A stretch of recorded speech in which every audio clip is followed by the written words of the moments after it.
Ladies and gentlemen, please welcome to the very first episode of this new series, Mr. What the fuck is going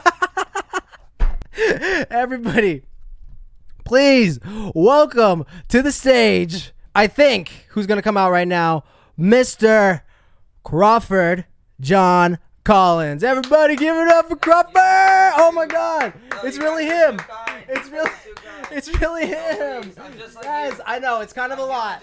It's kind of a lot to take in. I know, I understand. Everybody, thank you, Crawford. Thank you for being here. Happy to be here, brother. Hello. Thank you for making the journey down the hall. What's up? Yeah, it's a long trip over here, to be honest. Yeah, how was traffic? The traffic was good. Not bad? There was a little bit of a pile up in the hallway there. JC kind of took up the whole hallway. JC was over there. You had Barry. You had Bambi. Cooper, yeah, I understand why. I understand why it took so long for you to get here, bro. What's up, brother? Thank you for joining. I'm not hungover, okay, at all. Yo, you guys, Crawford feels like $1 million in this moment. He got a great night of sleep. He rested all day yesterday. He actually just kind of kicked back yesterday. $10 million man right here. Real quick, I'm going to close my door real quick. Chat, if you didn't know, I'm assuming most y'all know, I did the world's largest mimosa on stream yesterday with the boys, and we did 2 of them, which probably wasn't a good idea if I'm thinking about it. I am sure. Dude, it was a good time. I'm sure everyone here was there for those mimosas, had a good time, and it was so fucking worth it. W Stream, congratulations. Thank you, brother. I yeah, it. It was a good time. I had a good time. You're welcome, bro. Thanks for having me on the show, bro. Bro, welcome to the show. Me on the show. Dude, me and Brian have been trying to... I'm glad you're streaming again, bro. Yes. I've been trying to get Brian to stream again. Well, he's been telling me he wants to stream again. I've been trying to get him to stream again for a long time. So I'm happy to be here, number 1. Number 2, I'm happy you're streaming. Thank you, bro. You freaking inspire me like crazy every single day. I tell you all the time. My ex-roommate and now my current roommate. Ex and current. Future ex one day. Future ex. One day one of us is probably going to move out of here. That sucks. But yeah, Crawford has literally just been absolutely on one lately. This man is like, obviously I see him all the time. And as soon as he moved back in here, I was like, holy shit, I fucking miss seeing Crawford every day. I think back to the C4 house and like the energy and the buzz that was always going on there. It was a vibe, man. Yeah. And you know what, dude? That was like in large part due to you. Hey, and what you bring to the table. So you as well, brother. Do you remember when we used to sit in the stream room when I first moved in, and then Will was there too, and we'd be like smoking hookah, and then we would just chat? Yeah, I think me and you especially, I mean all the boys, but I feel like me and you always get into like, not necessarily deep ass talks, but we're always talking about something cool, something deep, something whatever. We actually almost started a podcast at one point. I don't remember.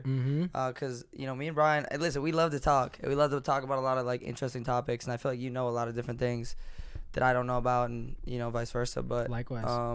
Yeah, C4 House was, dude, it's crazy to think how long ago that was. I moved into the C4 House 3 years ago. That literally was, I guess, almost 2 years since we moved out? It's been a year and a half since we moved out. Year and a half since we moved out, which is crazy to think about. But yeah, so I'm starting this whole new segment, and I kind of mentioned it earlier because, yeah, I met you like 7 years ago, but we moved in, we became friends 3 years ago. Confession, I don't remember that, bro. And I feel terrible because I remember meeting you at the photo shoot because I had this clothing brand I did called Eye for an Eye, which is, what was that, 5-6 years ago? Yeah. Would have been maybe 6-7 years ago. I had a clothing brand I started, and through a friend, he recommended you to take the photos for... the product shots. Devin, who has an art show on Friday. Yeah, Devin. And he was the one helping me do the creative, or helping me with creative and, putting together the line and everything like that. But that's when I remember meeting you, and I feel really bad, but apparently I met you. Where did I meet you at? Bro, we met at a hookah lounge in like North Hollywood, and you came in for like 2 seconds. Was it for a birthday? It was, I think it was Kiana's birthday. Okay. I think it was either Kiana. I think it was Kiana's birthday. Yeah. And you came in for a second, and then you left, and I was like, who the heck was that? Britton Chase, thank you for subscribing for 24 months. I fucking love you. Let's go. Yeah, you came in for a second. I remember it like a little bit. We were watching like the Victoria's Secret fashion show. You So I came in. remember that party. So, because I remember we drove by it the other day, and you're like right there, and I was like, oh, because I was like, I don't remember that, but I kind of remember now. Yeah. Because we drove by, and I remember what place you're talking about, and I remember what birthday, and I think I kind of like remember briefly meeting you, but I don't think, did we talk a lot that night? We didn't really talk. One sec. I'm gonna fix the. I feel really bad, chat. That I love Brian obviously, so I always thought, okay, there we go. I always thought the first time I I met Brian was at the photo shoot, but I probably reintroduced myself too, which is really embarrassing. No. Hey man, No, what's up? I didn't You did a figure. great job on that I photo did- shoot, by the way. I mean, Brian's the man with the camera. You guys know, but Thank you, bro. I might have to repost some of those pictures here pretty soon. Maybe when I advertise for this VOD. hey man, do it. But yeah, so when I got the idea to start this series on stream, I was thinking, who could be the first person that I would have on, and I tend to overthink. A If lot. you haven't noticed, He does. and so I was like putting off starting, and I didn't want to start the wrong way. And then we were chatting in the car after you moved in back into this house, and I was like, fuck it. Why the fuck wouldn't I start with Crawford? We chat all the time. We are Let's go. always fucking chatting. I, again, began being better acquaintances with you about 3 years ago. And Acquaintances, yeah. Yeah. Acquaintances. yeah. And then, and again, I've gotten like little bits and pieces of your story, but I figured, you know what? How about we sit down and we just start from the very beginning? Your family. I know your mom. I know your dad. I know your sisters. I know your brother. I know his You met my whole girlfriend. family, right? I think I know everyone in You know your my family. girlfriend? I don't have a girlfriend. Okay, yeah. Besides her, the only other person I don't think I've met is Charisma's husband. Okay. Other than that, Yeah, I know everyone. But I want to hear it from the beginning, bro. From So the beginning. I let's don't really remember the beginning. let's get it started. Crawford, Oh, Collins, where were you Um, born? Where were you? Who was there? What was going on? Yeah, I feel like a lot of people know this. I mean, I've talked about it a little bit online. I was born in Calgary, Alberta, Canada, in the middle of kind of the Midwest of Canada. It's a city of about 1 million people. I think at the time it was a little bit less than that. It's a big oil and gas city. Okay. So yeah, I was born there. When I was born, I was 0 years old. I was born there. Like, what do you want to know? I feel like maybe All right. obviously we started from the beginning. I have 3 siblings. I have 2 amazing parents. But yeah, what do you? So- kinda, like, give me a direction to go. Yeah, bro. What do you Okay, wanna know? so you were born. You are the third child. I was born at a young age. I was born at a young age. Someone in the chat said that. Crawford Collins was born at a young age with already having a brother and a sister, right? And then Chris was Yes. younger than you. Yeah, so I have 2 older siblings. Kirsten, who's my oldest sister, who's 3 years older than me, and then Chris, who's my brother, who were Irish twins. So what that means is we're the same age for 3 days every year, so we're less than a year apart. So April 15th, I turned 20. I'm 26 now. Damn, I'm getting old. April 15th, I turned 26, and April 18th, he turned 27. I see. So we're the same age. We're 26 both. So Mhm. for like 3 days or whatever, talking the mic, I'm like right next to the mic. Yeah, I think you have to be like How almost much of a kissing gate it, do you bro. have on it? Hello. Hello. Well, I can actually turn it up right here. Let's Yeah, see. turn it up a little bit. I mean, I'm pretty close to it. Turn me up in the mic. Hello. Is that better, too loud? chat? Is that too loud? Am I close enough to the mic? Hello. Let us know. He's good now? Okay. Sorry, Chad. I'm also a little hungover, so I'm trying to, Crawford's chilling Um, today, bro. But yeah, man, I have an amazing family, man. Shout out to and I have a younger sister, obviously, Charisma, who's now, actually today is her birthday, and I've called her 3 times. She hasn't answered me. That's fucked Charisma, up. happy birthday. Her birthday is today. She turned 23, which is crazy. Happy birthday, Charisma. happy Thanks for birthday, coming to the Charisma. chat. Nice to see you.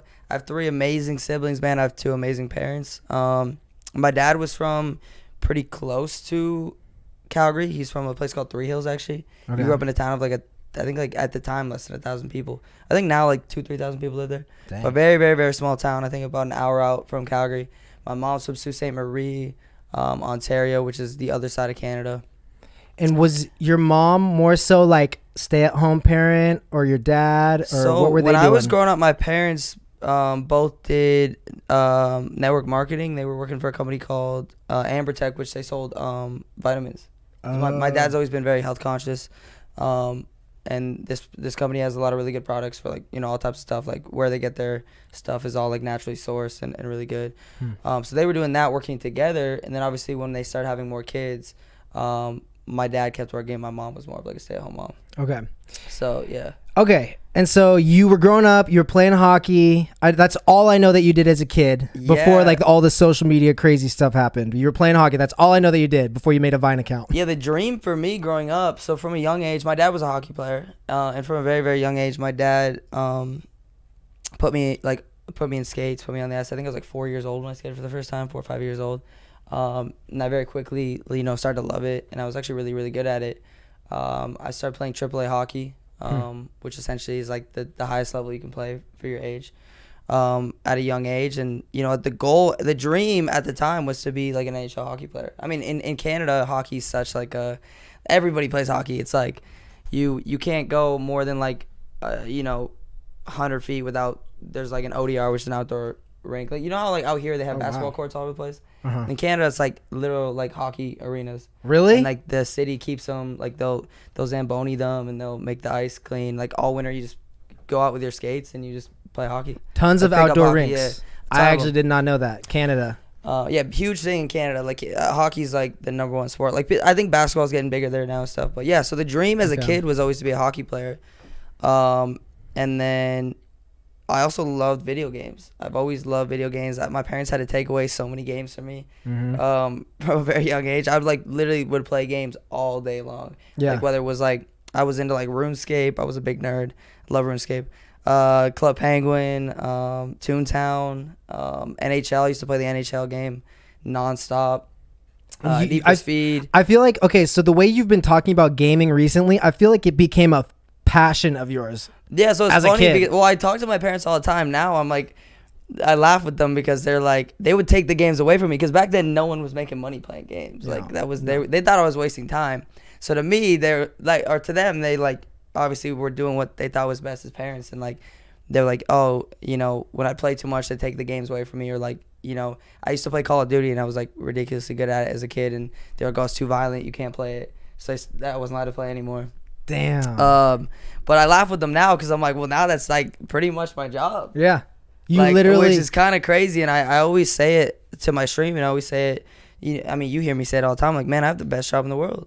I really am living my dream, which I'm so blessed. He actually says that every day, I'm the like most 4 thankful times a person, day. Like, bro, Yeah. you know what I got to do today for work? I got to like hang out with my friends. I got the game, and you're like so I'm happy, so about stoked about it, so it's because grateful. of the people who watch. So it would not be possible without them. And like I really am living the dream. I think anytime I have like a bad day on social media, or like a day I don't want to like, I'm tired, I don't want to stream, or I get down on myself. I'm like, dude, at the end of the day, you're doing what you love, and you get paid to do it. So I think a lot of people, I understand that a lot of people aren't blessed to have that opportunity, so I don't take that for granted, So that being said, how did it all start? Okay, so that's a good question. How did it all start? So the social media, so again, I was playing hockey, and me and my brother, I guess I'll go back pretty far. Me and my brother, ever since we were 7 years old, though first off, my parents used to put us in everything. My parents were like, whatever you want to do, chase your dreams, do it. So shout out to them, because I know a lot of parents aren't like that, or maybe try to tell you a dream's not possible, Or try to get you to do something they want you to do. I mean, which my dad kind of did with the hockey thing, but I don't blame him. I loved hockey, and it was a lot of fun. Same with baseball for me. So I'm not mad he did that, but me and my brother from a very young age, we used to take my parents like family camcorder that they'd film like family videos on, and we would make like these little infomercials. So we would get like the laundry detergent, and we would do like a little like dumb skit about selling it, or like a rotten apple. No way. And we'd make a video like, you need to buy this, or whatever it is, really dumb like funny videos. How old were you when you guys first started making those? I want to say like 8, 9 years old. I don't know exact age. I don't know if they have those videos. Yeah. I would love to find them because I haven't seen them. That would be gold. But my parents used to put us in everything from like singing lessons to piano to acting lessons to like all over the place. Like we were kind of doing a little everything. I played guitar for a bit. I learned guitar. They wanted us to like try a lot of things and figure out like what it was that we like what stuck. Yeah. Essentially. So the guitar didn't really stick. I wasn't that great at it. Piano, not so much. Singing, all my siblings sing. You know, with singing for me, I'm not a terrible singer, but all my siblings were so good that I was just like, yeah, I don't want to be like the third or fourth best one. So I never really, I'm not gonna I get kind of into like that. stopped doing that. So you were 8 or 9. You start making these infomercials with the Yeah, yeah. camcorder at home for like the detergent and stuff like The that. detergent stuff like that. And at the time, I'm still playing hockey. Like I don't see any of this as like a career or some. Like It something wasn't. It wasn't. It didn't exist. You know, it didn't exist. And then when I was 12 years old, me and my brother got a MacBook, and I don't know if you remember on the MacBooks, they had photo booth, and it used to be the biggest. Well, they still have it, but it used to be the biggest thing. Like people take photo booth photos with all like the little what do you call it, filters on them and shit. Oh yeah. Me and my brothers, you know, kind of continued the same thing we were doing at the time, which was like, you know, making these random videos, you know, on photo booth, not to be posted online or anything, but just like we would just sit down and, you know, do whatever. It was Using fun. that shitty webcam. Yeah, using that shitty webcam. And then actually my brother is the, shout out to him, because he's the reason I started posting, because I never would have started posting them online. But he actually had a YouTube channel at the time. My brother was always super tech savvy, so he was ahead of the game. How Like, old was even- he when he made that YouTube channel? I want to say 12, 13. But Really? what's crazy, even before he started his personal YouTube channel, which I forget the name of it. I don't know if he had a channel before Weekly Chris. He was making Club Penguin videos. What's my brother that? was famous on Club Penguin, Shet. What is Club My Penguin? brother, so it's a little game you play. It's like you can go, you're literally a penguin, and you go hang out and play these mini games. You can chat with people and like buy clothes, and you get like an igloo, whatever. My brother You get like a found a way, because he was like super tech savvy, so he found a way to like pretty much hack the game where he could go in areas that other people couldn't, or type in colors that other people couldn't, or like get unlimited coins or whatever. So he started making content around that, and people started like knowing who he was. Like he was famous. Okay, wait. So he would show up in a room in Penguin in land. penguin form. His name was Cheese Cumber. That was his penguin's name. It's hilarious saying this Cheese out loud. cucumber. Cheese Cumber. And the funny thing is, he didn't even make that account. He got it from our cousin who made the account, and he gave it to him. Okay. But what happened is he would like, he knew he was super tech savvy, and he used to like hack and make websites to do all this stuff. So he found a way to get like 50 penguins to spam his like name at one time in a room. So Oh. people, like, it's a bunch of kids on the thing, so they saw that and like, oh, who is this guy? Who is this guy? So then real like people who were playing the game would then, you know, he would go into a room and people would freak out and try to like add him as a friend and try to play games with him. But, oh my God, Cheese Cumber, I Cheese love Cumber's you. in this Like room. he was literally famous on like a kid's game. It was But hilarious. meanwhile, they didn't actually They didn't know know who what he he was. looked like. No, they had Nothing. no idea. So just him as like the penguin was famous. And then so he started that channel, and that's when he got into like posting on YouTube and doing social media. And then after that, he started a personal channel, which for him it was an outlet. You Move know, this a little closer. I don't Keep want it to talk like a- too much about, you know, Chris's story, but his story, you know, is so closely knit with, you know, mine. Like I wouldn't be here without him.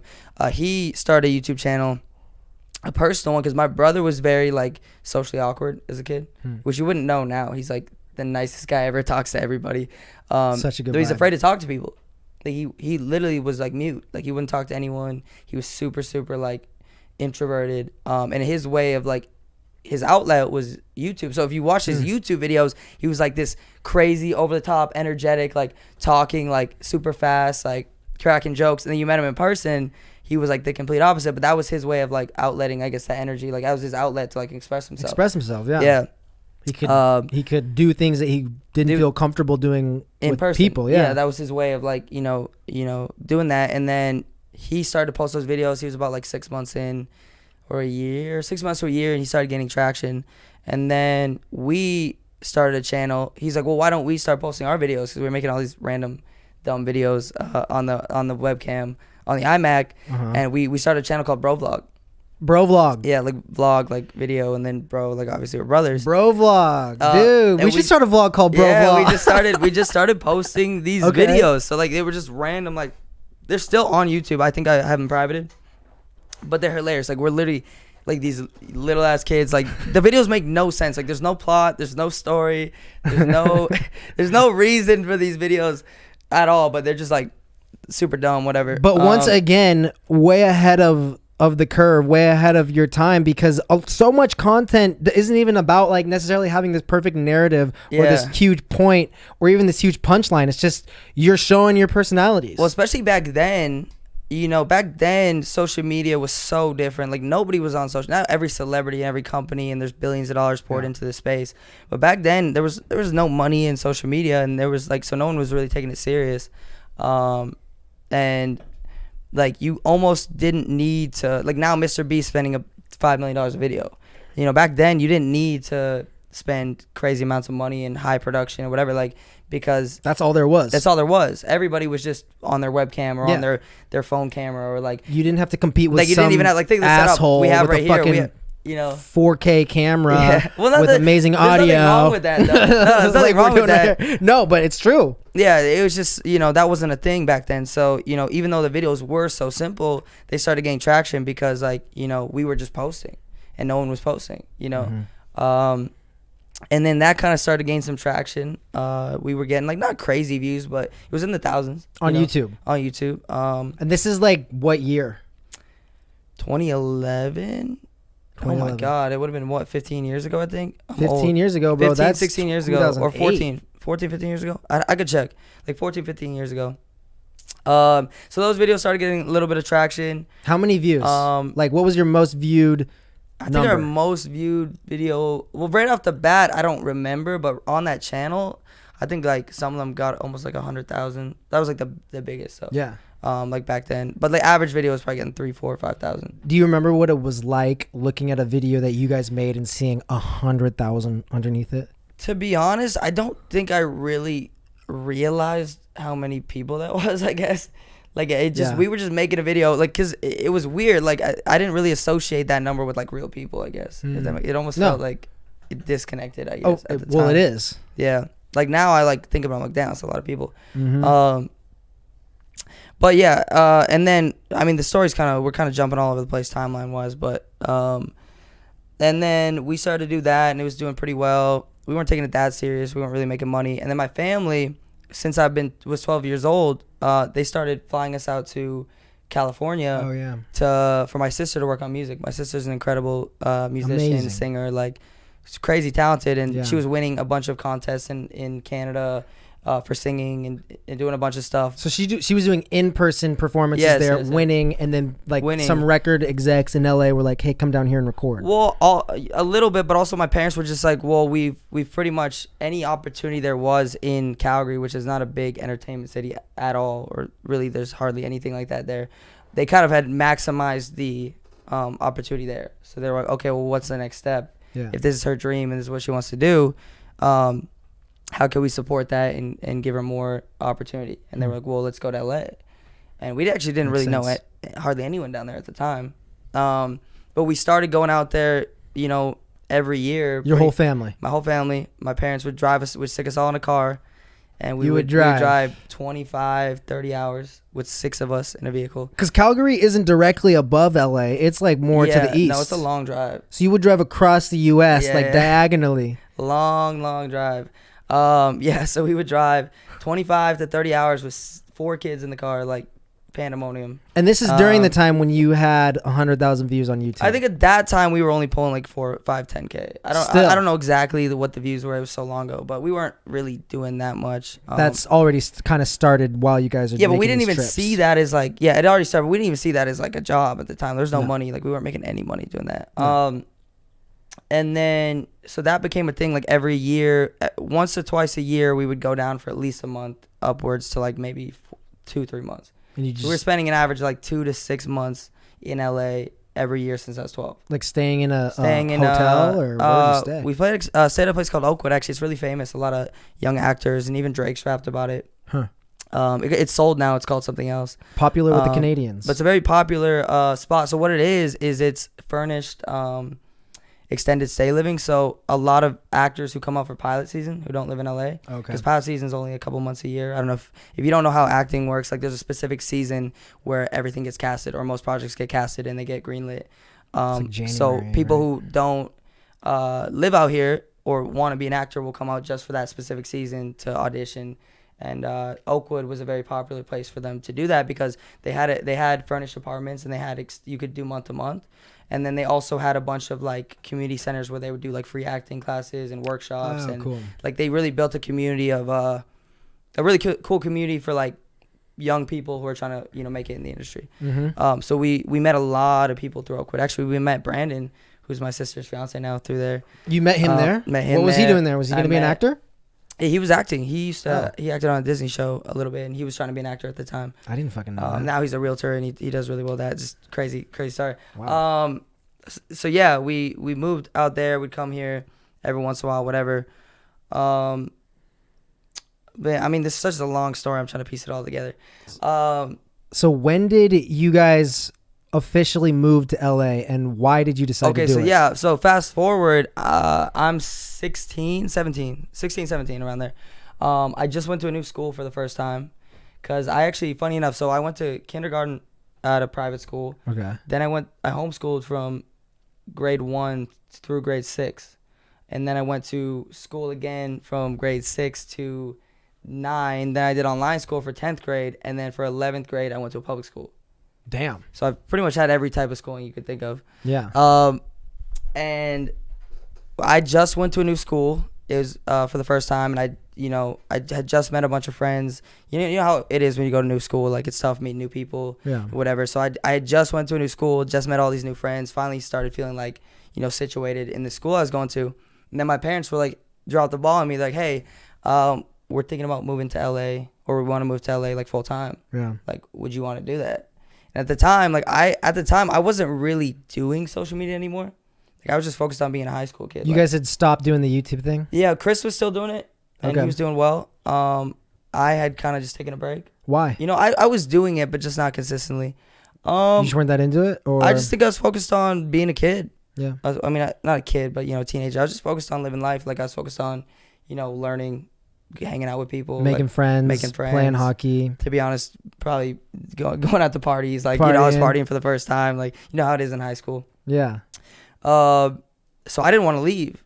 Funny enough, didn't want to come to LA. Didn't want to go to LA. So my family wanted to leave. I originally told them I didn't want to go. Everyone else in your family wanted to come? And obviously, I didn't really have a choice. But my parents are so nice that they like made me feel like I had a choice. Because if they're all moving, like I can't. Like, I'm gonna live by myself. If you want to come, we're all going. If you want to come, you can stay. Out of respect for me, I love my parents. They wanted me to be okay with it. Yeah. Like, they weren't like, hey, we're moving, you have to go. They were like, no, like, we want to go. Are you okay with that? And I originally said no. And then I remember thinking about, and I just got a job. Like, I just applied for a job, and I just got. What was the job? It was a job at it's called London Drugs. It's like a CVS. Oh, okay. Mixed with like but they also have electronics. Stocking the shelves. Yeah, they have like a pharmacy and whatever. Well, I was gonna be a cashier. Okay. And I just got the job, and I was like, well, I just got a job. I just went to this new school. I met all these new friends, and then I didn't want to go.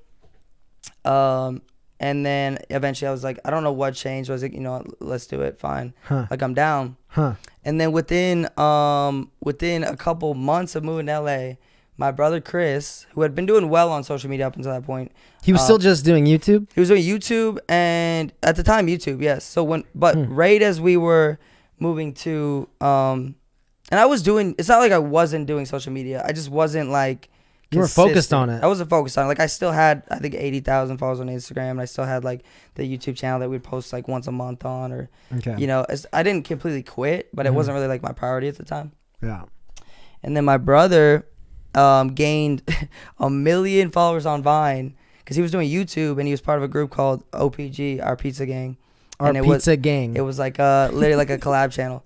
Okay. And he was also doing like guest spots on. He was on O2L for a week because I used to have every Sunday. I think they'd have a guest on. So my brother was doing well. So wait, the O2L thing. So he would, because they would do a thing where they would each upload a video a week. So they each had a day of the week, and then I think Sundays they had a special guest every week. So a way to collaborate with someone else who was, you know, similar audience coming up in the space. So he would make a video, send it to them to upload. Yeah, make a video. They'd have a topic for the week, and then I think he did it once or twice for them. And then Our Pizza Gang guys were like, yo, Chris, you got to hop on Vine. It's like the new platform. Everyone's doing it. You got to get on there. Yeah. And yeah, I'm talking a lot about my brother, but his story ties so heavy into my story. Yeah. Like, without him, I wouldn't be here. They're like, Chris, you have to hop on Vine. Like, we think you'd kill it. I forget which guys in the group said that. And within 1 month, my brother gained 1 million followers on Vine. Jesus. And this is right after moving to LA. So we're moving down to LA he started posting the Vines in Canada. And then I think by the first month we were in LA, he was at over $1 million.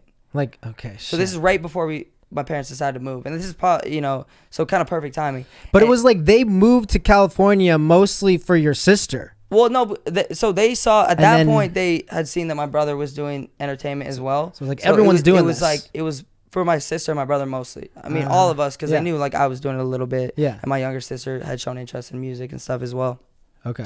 But I think that's when they were like, well, Chris was getting some real traction. This is before he hit the $1 million, but he was still doing like a lot of cool stuff with like, magazines were hitting him up, and he was getting a good amount of views. Because of YouTube. And he was starting to make some money doing it. Okay. And he was taking it very serious.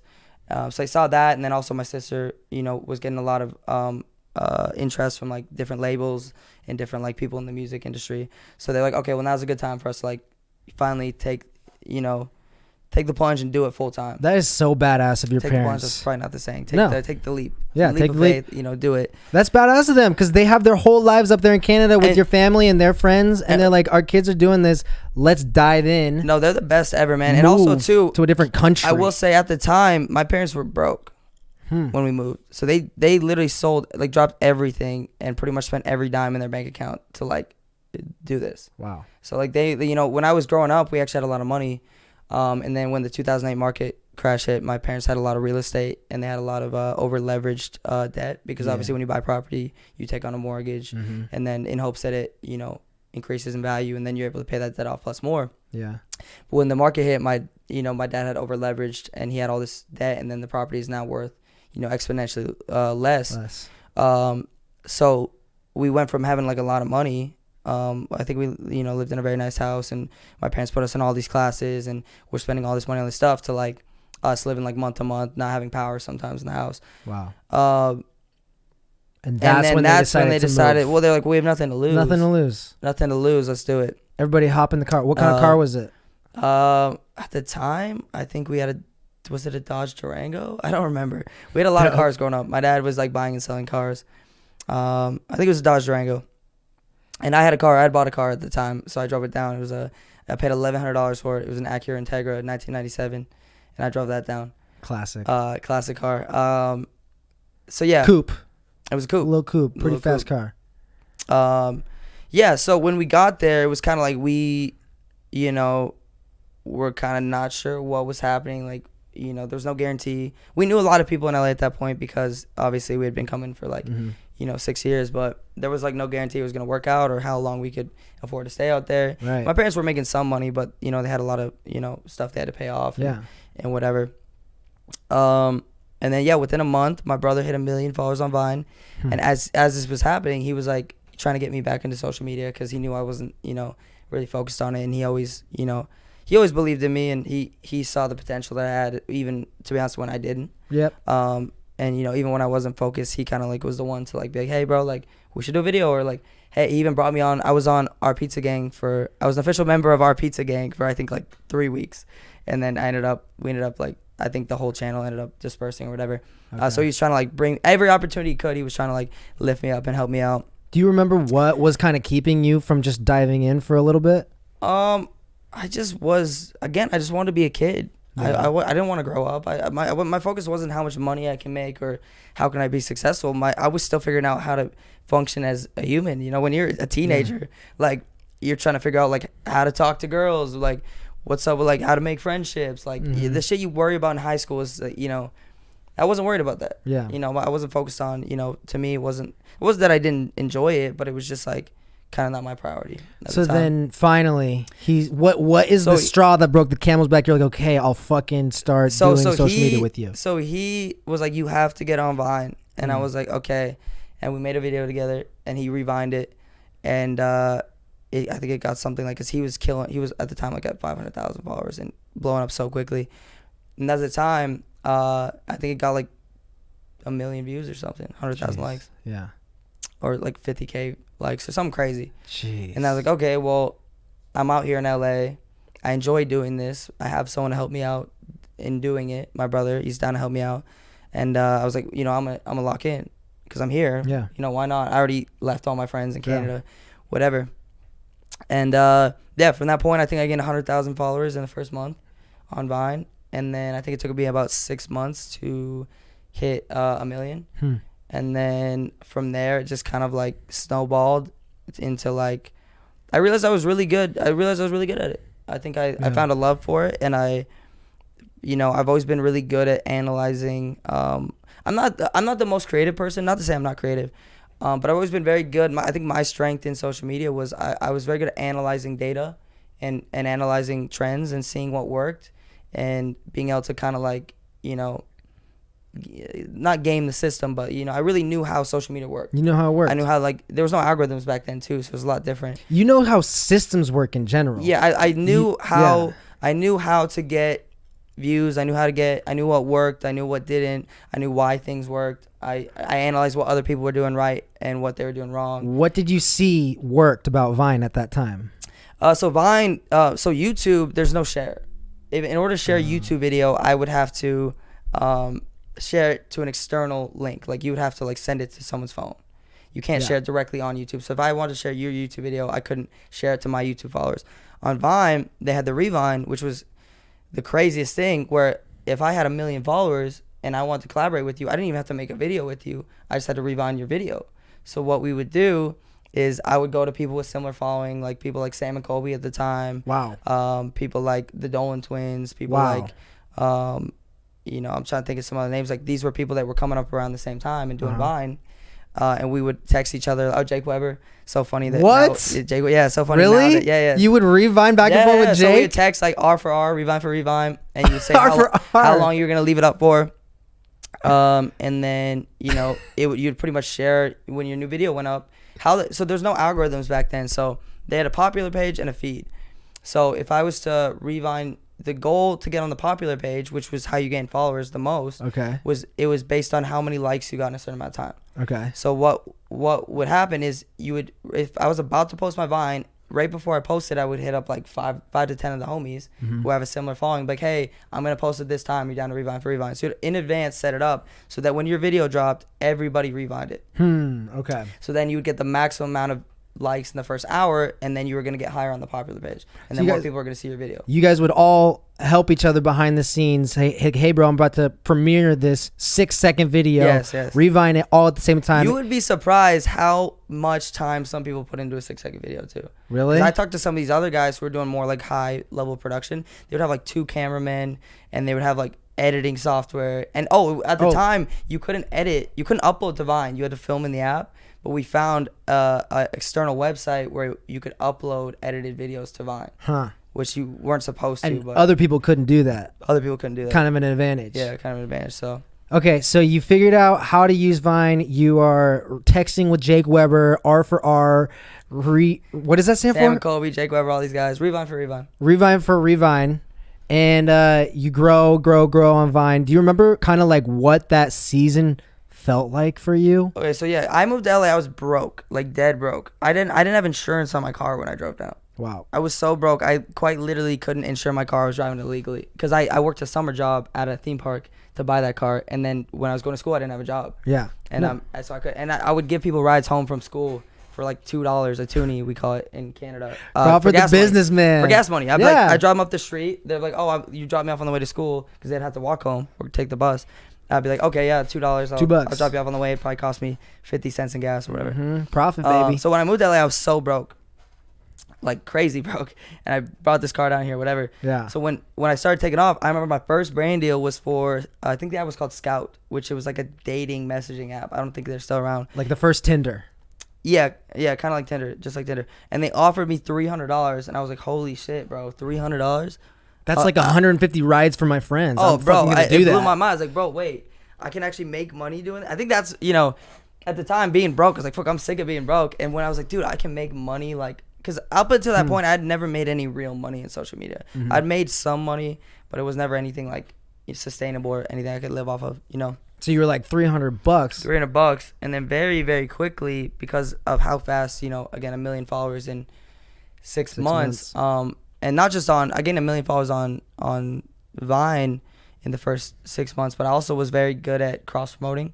I don't know, how much people followed stuff like this, but again, I'm an analytics. I'm a nerd when it comes to numbers. What I noticed is a lot of these people who had like 5 million Vine followers had like had like 20,000 followers on Twitter or like 100,000 followers on Instagram. I was like, well, okay, I have all these eyeballs on me. Why don't I, you know? And when I did the reaction video to my Vines, everyone laughed because I would do these slideshows. They were just like Instagram photos with like a dope song in the background or a song I thought was cool at the time. And I would get people to revine those and they just say my Instagram. Oh. So what would happen is I'd get people to revine those. I'd gain Vine followers and Instagram followers. It was like a 2-in-1. And I was growing very quickly on Instagram now because of it as well. And Twitter. I did the same thing for Twitter and Snapchat and all those other platforms. Okay, so you used Vine to help, grow. Well, your I understood Instagram that following. like I had all these. The most traction I was getting was on Vine. Yeah. But I also wanted to like not be stuck to one platform, and I saw the opportunity of like having followers on Instagram because a lot of brands want to work there or YouTube or whatever it is. So I used that time to really like cross promote. And that's cool because you kind of like seamlessly promoted your Instagram profile. It was like it's just more Vine content, but here's my it was like a Instagram. 2-in-1. It was like a 2-in-1. And I knew what my audience was. It was teen girls. I was a teenage guy. So I was like, well, if they like the photos, if they're like good photos of me, they're gonna want to follow me on Instagram and Vine. Yeah, well, that's fucking dope because this is a time when people weren't. This wasn't just like a pervasive part of culture. It was like, how long ago was this? 8 years ago? 9 years ago?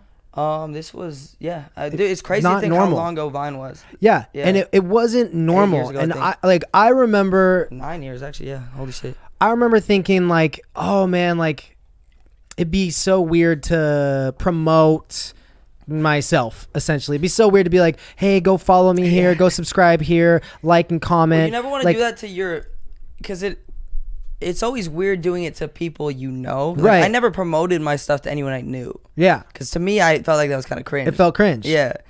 My goal was to reach out to a new audience. Like I never told my friends to watch my YouTube videos. I actually avoided it at all costs. 100%. Which is exactly my point. It's kind of like this is it was kind of a weird thing to like go into your like be hanging out with your friends and then go home and go into your room and be like, hey guys, what's up? How's it going? Meanwhile, you're just talking to a camera like we're exactly doing right now. And they would think it was kind of weird. 100%. I remember people used to like it was weird because people would. Because they knew I did social media. Yeah. And they wouldn't bully me, but they would always crack jokes. But then they would always be like, oh, but can you shout me out? So it was like this weird, like, because I remember when I worked at the theme park, at the time only had, not only, but, for Calgary, this is a lot. I had 80,000 followers on Instagram. Yeah. And the people, my managers who worked at the Calgary Park, like, knew who I was. And some of the people who I worked with knew who I was. So I feel like I got, like, special treatment because, like, they were You're like a celebrity walking around. Well, no, I mean, I don't know. To them at the time, yeah. I mean, so it's kind of a weird experience. Whereas like people were like weird about it, but not. And then I remember when I went back to school, it was really weird because I went back to the school to visit that I'd gone to in 11th grade after I blew up on Vine. I think I had like 1 million followers or something at the time, and people were treating me so weird. It was very uncomfortable for me because like to me, how like weird, like they weren't talking to you, or weird, no, like they everyone couldn't was freaking out. Like people I used to hang out with on a daily basis were now treating me like I was, somehow different. And like they were nervous and around I hated you. It. Yeah, nervous around me or acting weird or like asking me for shout outs and stuff in like a weird way or like.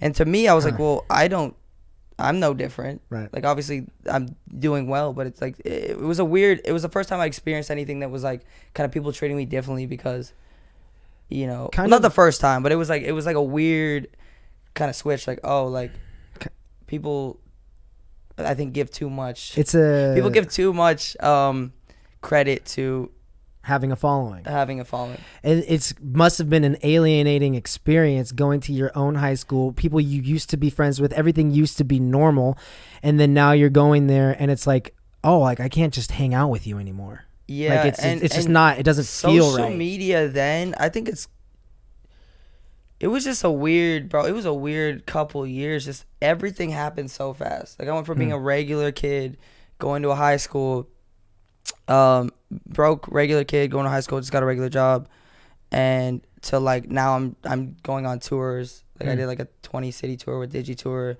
and then people are like paying to meet me, and then I'm getting flown out to these crazy areas to do brand deals, and I'm going to movie premieres, and I'm like, holy shit! Like it was such a quick flip and then people treating me different. It was weird at that age to experience all that, because it was just, I was like, what is happening? Did you Like, it was just so like overnight. so know? obviously all that shit is really fun, right? It's yeah, glamorous. Yeah. Was there any part of you that was like, I kind of miss my old life? No, I missed that people. I didn't. The only negative to me was that people treated me differently. You know, and I had people that didn't, and that's like Josh is one of those people. I remember Josh. You know, I don't know if the people know Josh, but Josh is one of my best friends since I was 12 years old. He's here in LA right now. He's here in LA. Over here funny the other enough, day. we work together now in the same industry all these years later. But he was the only one who was like, bro, like he didn't give a fuck.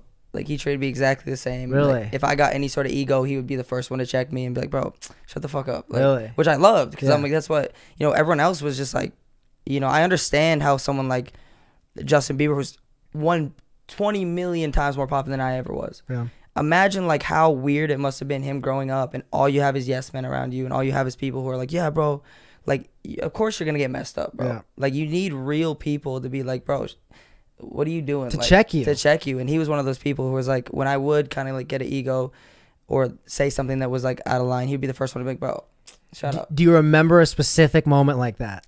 I don't remember a specific one, but just like it was so consistent with him that it didn't need to be a specific moment. Yeah. It was just like anytime I said anything out of line or anything that was like whack, he'd be like, bro, come on. That's sick. And I needed that. And I was Right. like, bro, because at the time, again, like I will admit, at one point I did kind of get an ego, because I was like, bro, Really? people are when people treat you differently, you start to think, oh, maybe I'm different. Like it's especially at a young age when you're like you're still molding who you are as a person, and now all these people are like, you know, you go to a show and people are like freaking out and screaming at you, and like it's a weird experience, man. I think they're gonna do studies on like what that does to, because it's so common now. Right. So many people are influencers now, but back when I started, you know, it was so uncommon. You were like one of the very first. It's very people to weird. do it. Yeah, I think they're gonna make documentaries on just like how that phenomenon and how it was and shit. Because even like I went to like a MagCon, I remember when that was coming up. My brother was a special guest at MagCon San Diego. Okay. And I was just his +1. Like I was doing social media at the time, but I was just a +1. Like I wasn't even on the show or on the flyer. And I remember there being like 40,000 girls. They only sold 3,000 tickets, and there's 40,000 girls outside of the hotel. Holy shit. 40,000. 40,000. 40,000 girls. That's like you need And like they- security. You need like Yeah, and they would run. roadblocks. And like these kids are like 15, 17. Like I think the oldest one was like Cameron was like 20 at the time or something. But they would just like run through the hallways, and they would just get fucking it was like it was the first time social media people, I think, were being treated the same way you would think like someone like Justin A-list Bieber celebrity. was being treated. You Yeah. know? I was like, Yeah. holy shit, like what is happening? Bro, Yeah. it was a crazy. I mean, they weren't there for me, but it was just crazy to see that, and like I was like, bro, this is like a weird phenomenon, bro. It was a weird time on social media. So one thing I have noticed about you since we've been friends is that you went through that experience, but I always felt like you maybe did feel like you had an ego at one point, or like it didn't kind of make you feel like you were different. But I always have felt like you've completely obliterated that from the vocabulary of your way of thinking. 100%. Like, bro, dude, none of this shit matters, bro. Like, I've met miserable people who are like some of them. Like, I've met a lot of celebrities that were just miserable people. Yeah. And they were whack people. And I've met really nice ones. You know, like, people are people at the end of the day, bro. And like the idea that you think because you have some sort of, you know, status that you're better than someone or you treat someone less than, I think is one of the wackest things you can do. And I've met so many people with egos. And I think that's what really like checked me too. I was like, bro, that is not a nice way to treat people. Yeah. And I'm like, bro, like, it doesn't matter who you are, bro. Like, be nice to people and treat people with respect. And I saw so many examples of people just getting egos and switching up on people. And, you know, these people that portray being such a nice person online, and then you meet them and they treat you like shit. I'm like, dude, like, I never want to be like that. Don't want to be like that. And again, I'm not trying to sit up here and be like, bro, like, oh, I've done all this. Look at me. No, like, you know, I'm just speaking the experience that I had, you know, and it was like a weird one. But I know there's people way, way more popular than I am, and people who have seen way crazier levels of success. But it's just a weird thing, bro. So what do you think? They got to do some studies on like how that affects people, especially from a young age. Because think of how many celebrities from like came up when they were like in those formative years of when you're figuring out who you are as a person. Then they experience these types of things, and that's why you see so many child stars, lose their mind and Right. do all that stuff because, bro, they're going through like. They're not living a normal life. existence, bro. They're not being treated normal. They're not. People are trying to take advantage of them. People are trying to gain things from them. People are trying to, freak out. And I don't know, it's just a weird thing, bro. Mm-hmm. I think, Okay, so you moved to LA. You're popping. You had gone to visit home. Like Josh is keeping you in check, and then what happened? I mean, it's just been a whirlwind since then, man. I think I feel like there was a so I time. had a burnout. I had a really big burnout. Yeah, there was this I think time. I've talked about this on social media. So I was killing it, by, what other people's idea of what success was. And in my mind, I was like, doing all the right things I'm supposed to do that they tell you you're supposed to do, make money and get followers and and I was young. So I was like, go out and get with girls. And I was doing all these things that like, I think they portray as like what success is, especially being a young guy, guys like, bro, you get with more girls, you're cooler, or all these things. And and I was just doing all these things, partying, like partying's supposed to be cool. And I found myself just like miserable, bro. I was depressed. I didn't like the content I was creating. I didn't like the people I was surrounding myself with. I didn't like the decisions I was making. I didn't like the person I was becoming. Wow. And I quit. I literally quit social media. At the peak of when I should have been, the happiest, I had like a beautiful car and a beautiful house, and I was doing all these things that that I was literally the worst place mentally I think I'd ever been. This was in Calabasas? A little bit before that, yeah. Before that. Okay. That was right around the time that Calabasas already pretty. Yeah, I think it was right around that time. Yeah. Which is what we were saying in the beginning of this. That's pretty much when I met you. Yeah. Actually, yes, you did meet me towards right before I quit. Oh. I probably right after that is when I just hit a reset. Huh. So you met me at the tail end of everything where I had already kind of lost passion for what I was doing. And then I, had gone through, you met me also right before I went through a breakup, a pretty serious break. Yeah, just a lot of things happened. Like I went through a breakup at that time and I wasn't happy with the content I was making. Like I wasn't proud of it. Because at the time I was making content that solely for the reason of getting views. Yeah. So regardless of whether I was enjoyed doing it or whether cared about it or was proud to show it, thought it was cool. Oh, it was cool. None of that mattered. None of that mattered. I knew what got clicks and I knew how to get the views, and I did, but at the cost of my sanity because I wasn't creating what I loved and I wasn't, passionate about what I was doing. So I think like even though by all the numbers it was doing amazing, all the money, all the views, not money, worth like, it. I wasn't but I mean, but no matter, I wasn't making $10 million, but I was making a lot of, good amount of money. And no matter how much you made, it would not make you happy because what you were doing was sucking the soul out of your body. Yeah, I lost sight of the reason I was doing it. I don't even think I knew why I was doing it. I think it all happened so fast that I was just along for the ride. Yeah. Like, I don't think I ever sat down before that point. And I was so young. I don't think I ever sat down and was like, why am I doing this? Yeah. I was like, fuck, this is dope. I'm doing this. Yeah. And then it started out really, really fun. And then it became, I think without knowing what your purpose is for doing it, you very easily fall into doing it for the wrong reason. And you very easily fall into doing things that you wouldn't do. Like if you don't know that purpose, you don't know. So when I did that reset, and Corey comes to the story here, I quit. And then I started getting really close with Corey, and he started, seeing a lot of potential in me because he knew I, had all this potential and experience and he saw me not, just not doing it. So you had kind of burned out. You said, I'm not doing this anymore. Stopped uploading YouTube videos, stopped uploading Vines if Vine was still a thing by then.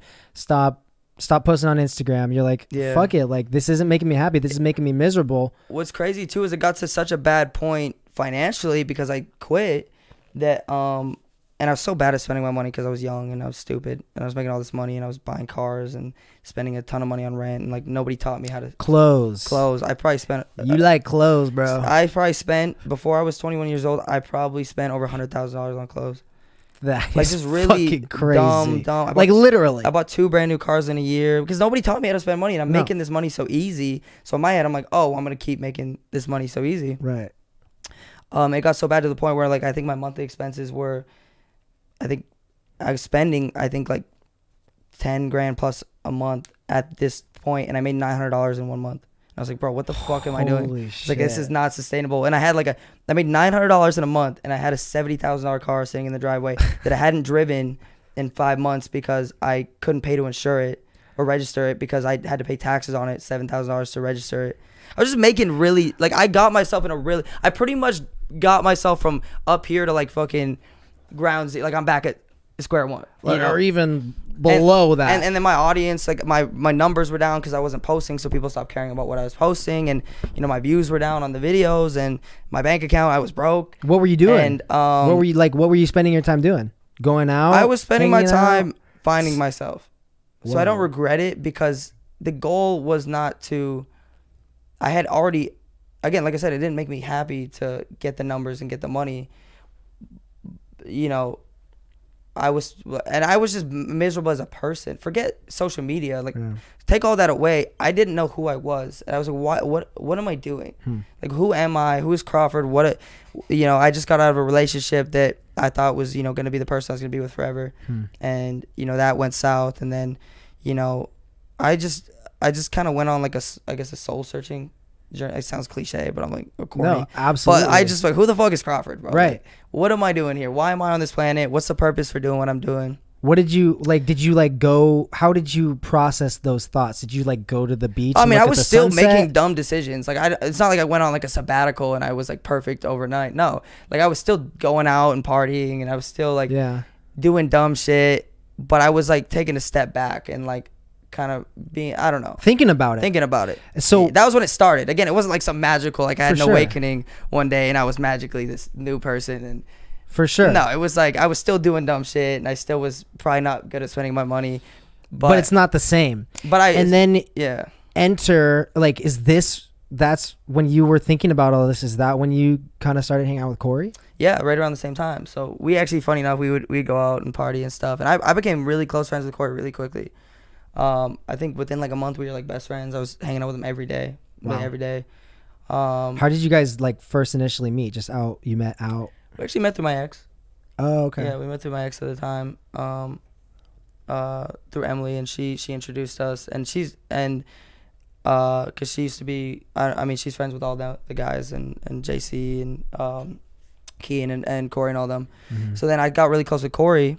And then, we were best friends within a couple months. And then he was like, bro, you gotta start doing content. Like, what are you doing? Cause he was killing it at the time. He had just left, they all lived in a house together. He had just moved out to his own apartment. Cause they what's the name of the house? Sycamore. Sycamore, whatever house that was. They had just moved out of that, and he was kind of like in a place where on his end, he wanted to kind of make his own, if that makes sense. Like, he wanted to not just be known as Corey. As much as he loved Kean and JC, and he was so thankful for everything they did for them, he wanted to be known as Corey LeBerry as well, not just, Kean and JC's friends. So he wanted to, he was like doing a lot of content by himself, and he's like, okay, well, we were filming stuff for his channel. I was filming stuff he got me to film some videos for YouTube for my channel, like getting me back into it. And then Reality House, I heard about, and I started getting closer to like Kean and JC because obviously Corey was best friends with them, so I'd go over and hang out with them and Bobby and all those guys.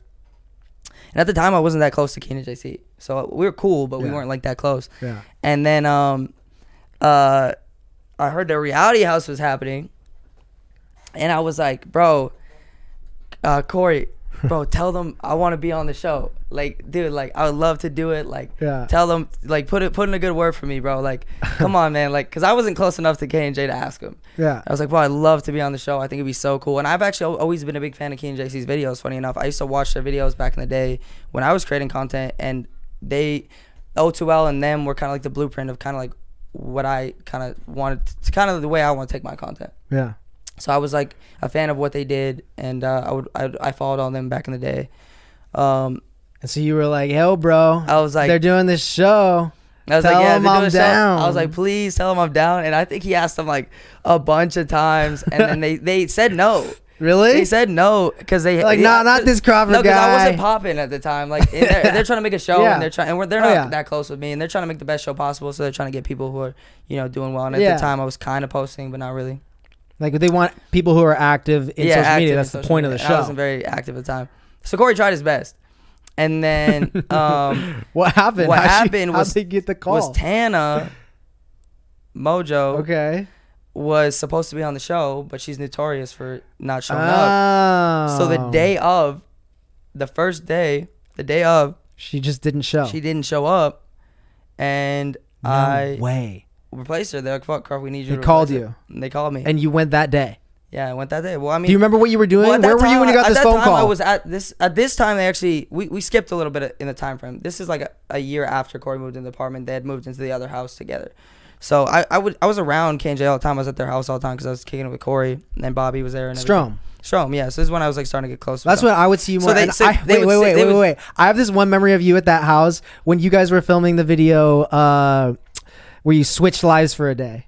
Mm. And I was there like hanging out with Chelsea, and I just remember you were like had this sign on the table, and then you were like, Yeah. fuck, That was my I favorite- have to go fucking shotgun this White Claw and then do 20 push-ups or something. That was one of my like favorite that. videos that we did together, me and Corey, the switching lights, because I literally moved into their house, he moved into my house. Yeah. And then we had like all these tasks. And we got the idea from K&J. Shout out Okay, K&J because yeah. they did a similar video.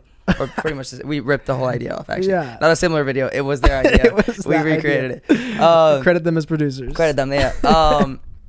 But that was my favorite video because I literally, so what would happen is you'd have a timetable. You'd have to rip off a piece of tape and it would say what you had to do each time throughout the day. I remember that. And this motherfucker had me, and the idea was that I was supposed to do what Corey would do in a day, and he was supposed to do what I would do. And this man had me shotgun in a White Claw. I woke up Like at 9 waking a.m., up. ripped the tape off, shotgun a White Claw. I'm like, bro, like this man Corey was a troll, bro. He was so funny. Oh my god! I swear to God, I remember you like saying like, "Fuck, I need to go fucking shotgun this White Claw," and it's like Yeah. 11 a.m. It was so funny. This motherfucker literally had me shotgun in a White Claw at 9 in the morning. It's so funny. Yeah. So we that's where you were at that house. We kind of skipped ahead in the time frame. So essentially, when I first started filming with Corey, was when I was finally ready to get back into. This is like rewind a year pre Reality House. I finally was, I want to get back into social media, but I'm gonna promise myself this time one thing: I'm only gonna be authentically me. And I was like, the reason I was miserable was because I wasn't myself. If you saw me online versus what I was doing in person. I didn't even, at the time, I didn't even swear online. Yeah. I didn't drink online. I didn't do nothing. And if you knew me in person, like I was going out, I was a 18, 19-year-old guy. I'm going out. I'm having fun. Oh, yeah. I was partying. I was doing like, the shit that you do when you're 18, 19 years old.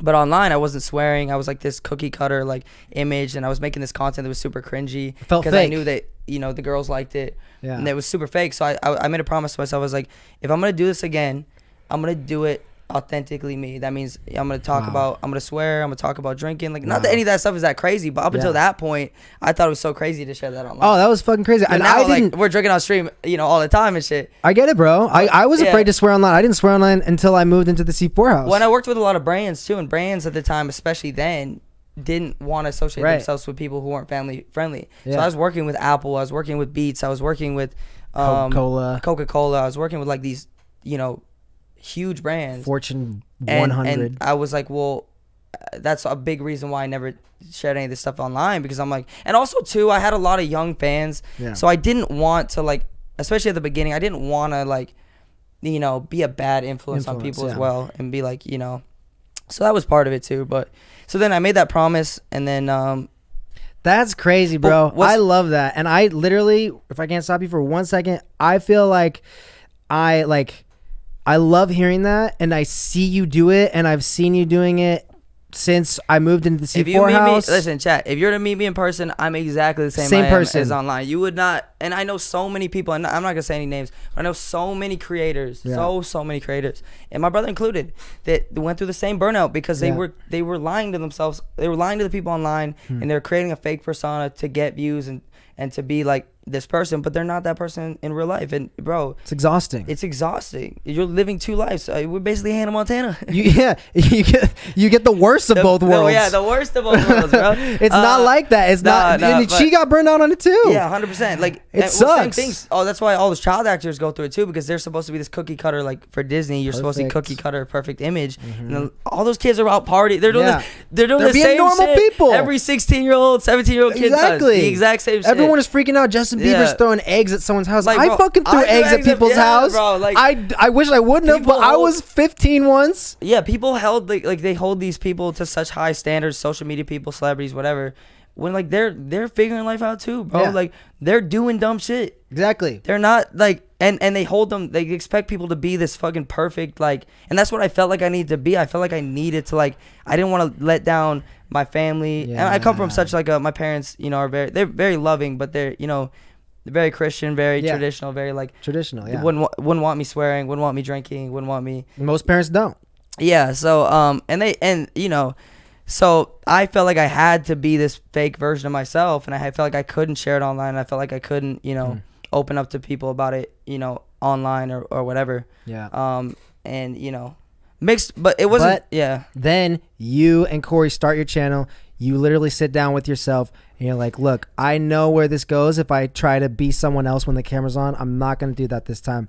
I'm going to be myself and this, with well, this Corey. was before we started the channel. channel. Before we started the channel, we were filming together. Like we were doing shit for his channel, and we were posting stories together. And I would do videos on his channel. He'd do videos on mine. Okay. And what happened with when we started the channel together? Which, dude, I have so much respect for Corey, man. Like that. There's so many people who like helped me out when I was in a bad place. My brother, you know, saw the best in me and believed in me. My brother, and Corey was one of those people as well, where like I was just not doing well, and he took. When we started the Corey and Crawford channel, he was doing way better on his main channel.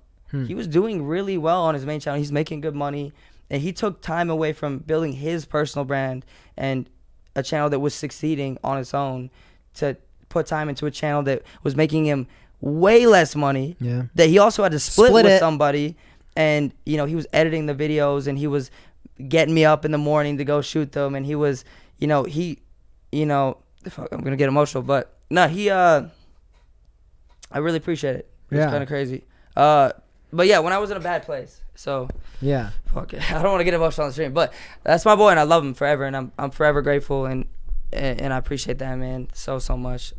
Yeah. Cause he didn't need to do that, you know. So. No, man.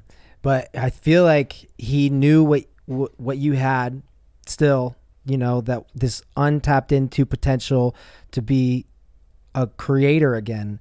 And especially with your experience of going to the highest of highs where no one else had been before, you know, you sat down, you left all that because you couldn't handle the stress of going back and forth between the two. You quit, and then enter this person who's like, no, wait, I still see that you have this in you, and you don't have to go back to being fake. You can do this. You can actually enjoy it. You can be yourself, bro. There's nothing like somebody who gives you permission to be yourself, and it's life changing. It's like, oh, you know, you always hear people say you are enough, but you don't really understand what that means until you actually experience it and someone accepts you just for who you are. They don't expect you to be anything else.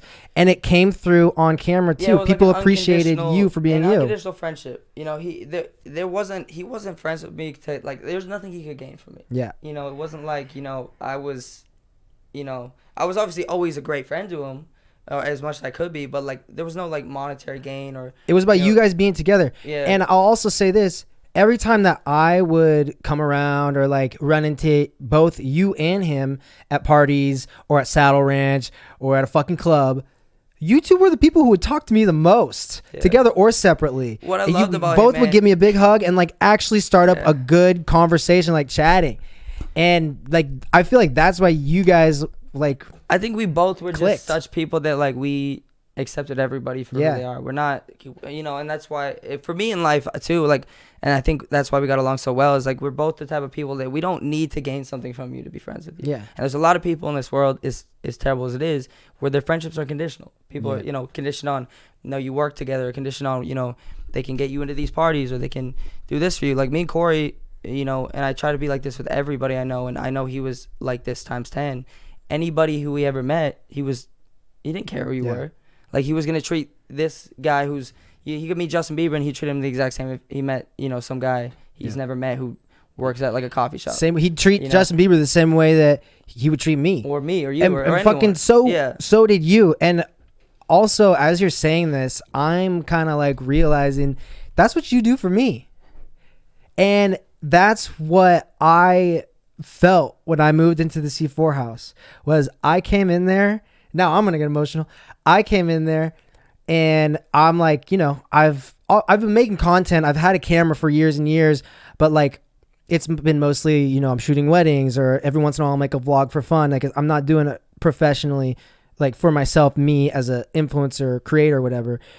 And it was scary for me to move in to that house. I was nervous. Well, at the time too, you only knew, we knew each other, but you were only really close with Chelsea. Exactly. Like at that point, when you moved into C4, I knew you. Like we were cool. Yeah. And we'd had a couple conversations. Right. Like, and you did the photo shoot with me, but you weren't really close with me or JC or any of the boys. Like. Yeah, and then I remember I just was like, I started vlogging. Like before I moved in, I went and had this meeting with Chelsea and JC about moving in, and they both were like, well, when you move in, you should do more YouTube when you moved in.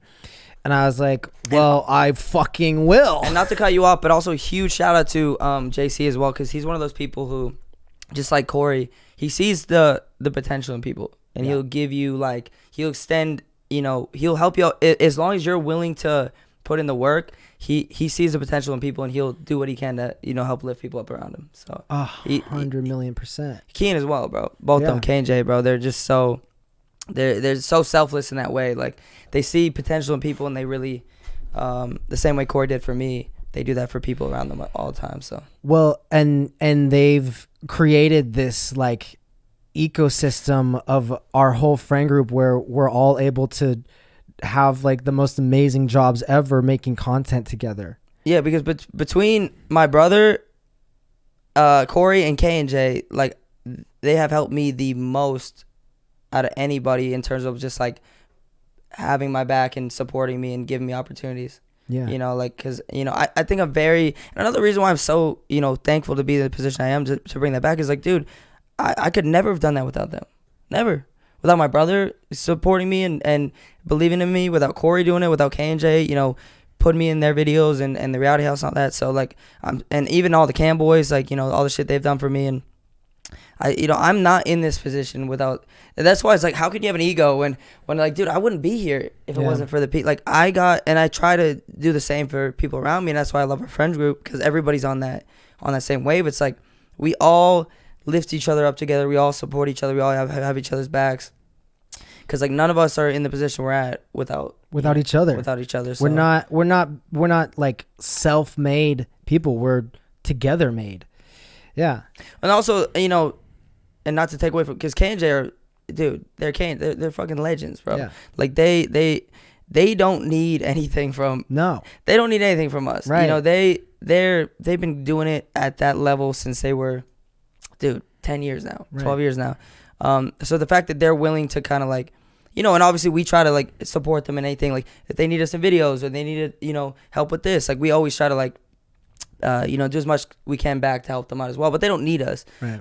So the fact that they're willing to like really extend, those opportunities to, me and all the boys is, I think, such a beautiful thing, man. Yeah. It's really cool. Yeah. And like you said, I think that translates into, everybody kind of feels that vibe, and then everybody's more willing to do that for someone else. Because, which again is exactly, you're not the only person who has done this for me. Of course, JC, Ryan, everybody has done that for me. But like, I will say that, when I moved into the C4 house and I remember this one conversation you had me in the kitchen and you were like, bro, like you're crushing it with the vlogs, keep going. you can like I'm down to film, I'm down to do whatever. Like you can put my face in your thumbnail. Like it's not like don't be worried. Like it's good for all of us. We're all working together here. And meanwhile, I'm literally sitting there with like 10,000 followers on Instagram. You know, you have 1 million. I'm moving into this place. Like, I don't know if I'm going to fit in. I don't know if like we're going to vibe. Am I just going to be hanging out with Chelsea? What am I going to do? What am I going to do when Chelsea goes to hang out with like the girls? What am I going to do? I'm going to be like stuck alone in my room and like they're all going to think I'm weird. And everyone did like, but I remember you saying like, hey bro, you're killing it with this. I'm down to be in whatever. Keep going. And it was so encouraging. You gave me permission to express myself authentically online. And you know what, bro? Like, I feel like this is a full circle moment because I'm feeling it again. We're here. And like you moved in and I felt that like resurgence of confidence of just, you know, another person, you know, it really reminded me of that season when I first got into it. And I will say that for a while now. I mean, honestly, leaving the C4 house was hard for me. Yeah. And because that was the only place that I was ever a professional creator. So I was making content about the fucking C4 house. Yeah. And then I don't live there anymore. Like, what am I supposed to do? A very similar thing happened because I, up until, you know, I was 21, I was always Weekly Chris's brother. Everything I had ever gained was from my brother, or I put in the work, but I also had him supporting me, and he was always the one who, like I filmed with him. Like I would film with my siblings, I filmed with my brother. So when my brother moved out of LA, I was sitting there like, oh, who am I? Like I think that was also part of me taking a break because I didn't know how to do it by myself. I was like, same way with you in the C4 house. Like I had only ever been a creator when I was doing it with my brother, and my siblings. So when that wasn't a thing anymore, I was like, well, how do I do this? Yeah. I almost had to have like and it's not that I forgot how to do it. I knew what I was doing, but it's almost like when you have, it's like, I get it. It's like you're taking away a big reason of how you got to where you're at. And you almost feel like, can I do this by myself? Exactly. Is it possible? Like, it's a weird relationship because, you know, you want to be yourself and you want to express yourself and you are in the content and everything. But you know, if you're making content, it's going to be with other people. It's going to be about a specific subject matter. And then when one or both of those things go away, you just really get back to yourself and you have to be like, okay, what do I want to make now? Yeah. And that's a hard fucking question. And I feel like I'm learning that lesson as we speak. And it's a very, very valuable lesson to learn. I think as a creator, that never goes. What I've realized is, you're always going to have questions. You're always going to second guess yourself. Like being a creator is a weird thing because, you know, regular, you know, I don't like to use the word regular, but like if you work a job, like, okay, you're a dentist, you know what you're going to do every day. Yeah. You know how to do it. You know what you're going to do. As a creative, like you have to create. And you have to create every day. You have to draw inspiration from something, and that inspiration might not always be there, or that inspiration might be different. And, you know, when your types of content, maybe what you want to create isn't necessarily what you're known for, that's also a scary thing because people are like, well, will people like it? Yeah, like, you know, bring back the vlogs, bring back, like, and, like artists go through that, like musicians, social media people, like go any back creative. To making rock. Yeah, like. But I want to make folk. Yeah, exactly. That's the season of life I'm in. Exactly. So I grow and change. It's a weird thing to be a creator because you want to create what you want to create, but that doesn't necessarily mean that's what the people who support you want to. Your diehard people will support you no matter what. For sure. But like, you know, the people outside of that, you know, if they don't, like, again, like if you're an artist and you start dropping rock music and you've done pop, a lot of people aren't going to listen to it. Some people don't like rock. Right. You know, same with like being like, if you have a certain type of YouTube video and then you switch to a whole new format, people might not like it. Yeah. You know, so it's kind of a weird place to be. So we've gone through basically your entire past. As we wrap this up, looking forward, what are you looking at? What do you want to do? Where do you want to go?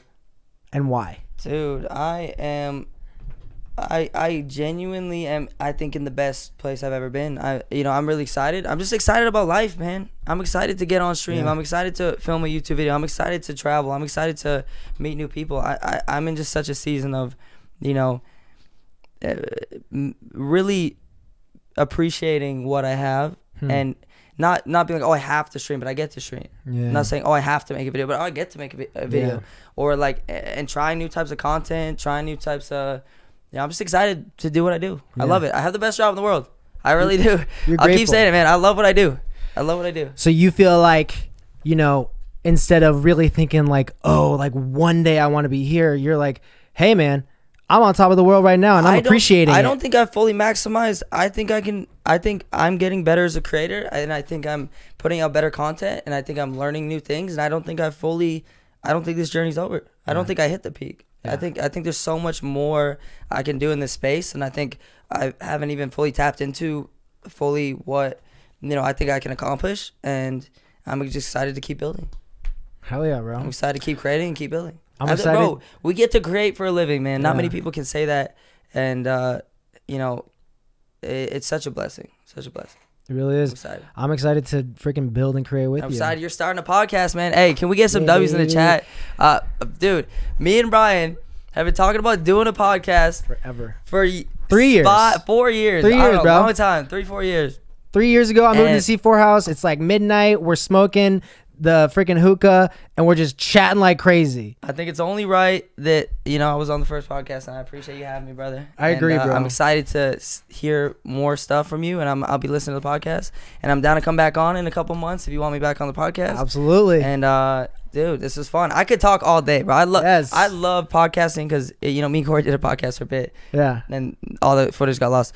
But but it's just so cool to just sit down and, like, even people so well, I feel like you don't always get to have those deep conversations or those meaningful conversations. And it really puts you, like, no phones, no distractions. You really are just not forced, but you really just sit down and have a genuine conversation. And you know what's crazy is even like you and me, we've had so many conversations over Yeah. the years.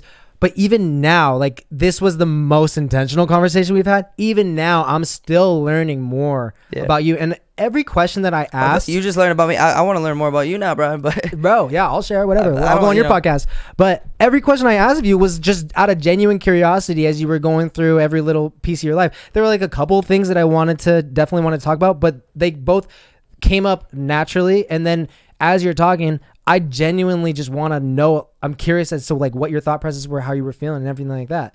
So I'm grateful for moments like this too. I had a great time. I appreciate you, brother. Thank you, bro. Hey, Brian, you know what, Brian? You can officially be my friend now. Let's go. No longer We're acquaintances. friends. Hey, bro, I love you, bro. Let me give you a I hug, love man. too. I love Brian. That's Dude, Hey, Brian's a bring man. it in. I love you, dog. Appreciate you, bro. Chat. I love y'all. I'll see you guys soon. Crawford, Make sure y'all show Brian some love and tell him to stream more because absolutely. I've been trying to get him to stream. So You're the man. Thank Love you, you, bro.